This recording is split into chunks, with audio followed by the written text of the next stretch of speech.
Hey everybody. So we're going to take a look at the ESS Dual system. So here it is on this truck. It's up on a short I have on YouTube.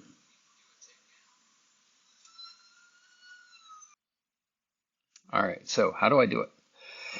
I'm just going to take off the shell since I'm not going to be doing anything with that today. And it's the ESS Dual sound simulator. They have an ESS 1 and it allows you to put a bunch of different types of car sounds in it. So this is used in my TRX 4 K5 Blazer for more of a crawler sound, and it's pretty easy. It's by Sense Hobby, and you go to this free interface, and it has all different kinds of cars, aircraft, boats, and you can just hear different sounds. It's a Hyper Silva RS204 within. I should just let you click away. But if you within car, you could also go to say like NASCAR. If you wanted to do Denny Hamlin's FedEx.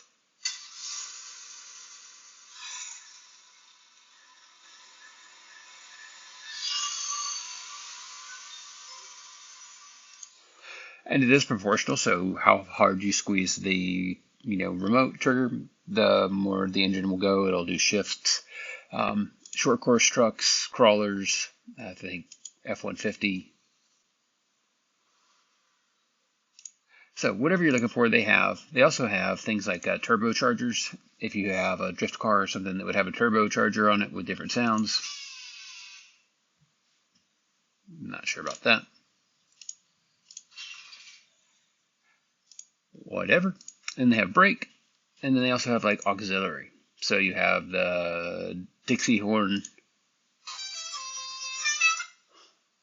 But specifically, how do I do what I do? And the way I did this is find out where my plugs are. Take that one out of there. And it comes with this S-Link. Just plug it in, signal wire plus minus. Once I plug it in,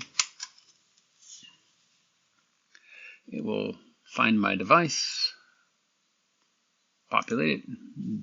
DB truck, it was more a Daytona Beach truck, ended up becoming a police truck. And so you can see the engine sounds I have loaded on this is a Ford Mustang GT.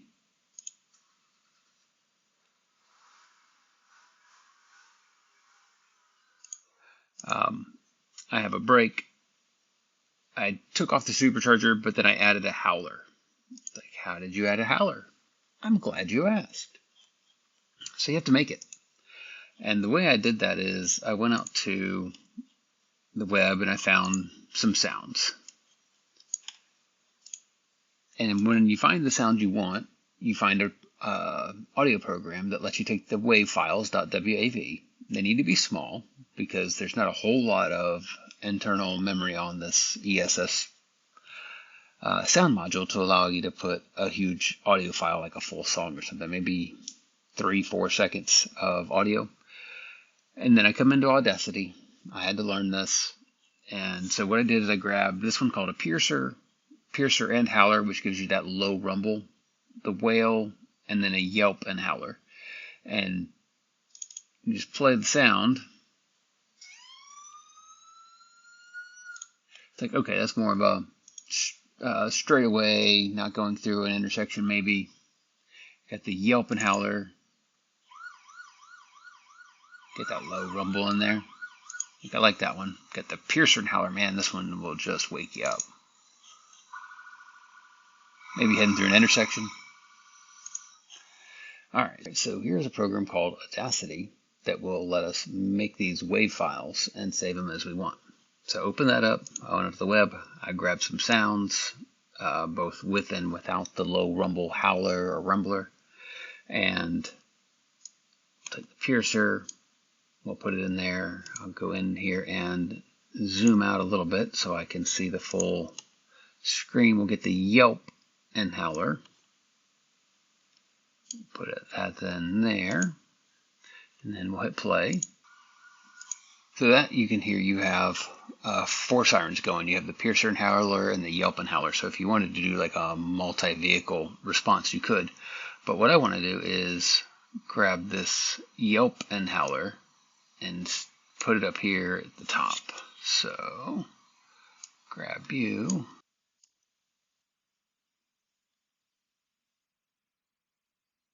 There. Now let's hit.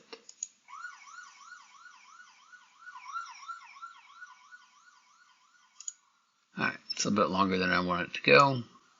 Drag it back a little bit. Pull this one over, mash it up. Try that again.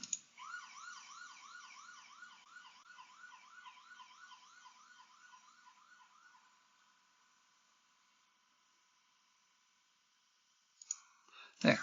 So it's like you're going down, you're pulling up to an intersection, maybe where there was a car wreck, and then it cuts off. And then all you do from there is you save it, save as. Actually, you want to export it. Export it as a wave. You know, whatever you want to save it as. Do it as a mod. Piercer and howler 2. Save. Okay. Don't need any info. And then it's saved out there. And then from that point, all you would do is if you came over to your vehicle, you could change. You go find your file. You can do the howler or, howler and vehicle copy. I don't want to do it because I don't want to mess up my current car. You drag it over there, you'd install it, and then it'd work. And so that's it on the ESS Dual. Do you have one of these? Do you like it? Do you not like it? One thing I don't like is it does add quite a bit of weight to the front of this. This is a /4x4 Ultimate. And as long as I'm on the road, it's fine. But as soon as I forget and I go do a little bit of bashing with it, it nosedives rather quickly, even with all the other weight I have on it. So I have this in here with zip ties. If you have crawlers for your Axial, your SCX, they have various mounts that are made for those frames. This one is for the TRX4, so you can mount it this way or that way. But that is just a quick look at the ESS Dual and how very easy it is to set up and change things. So, all right, folks, have a great day, and I'll see you next time.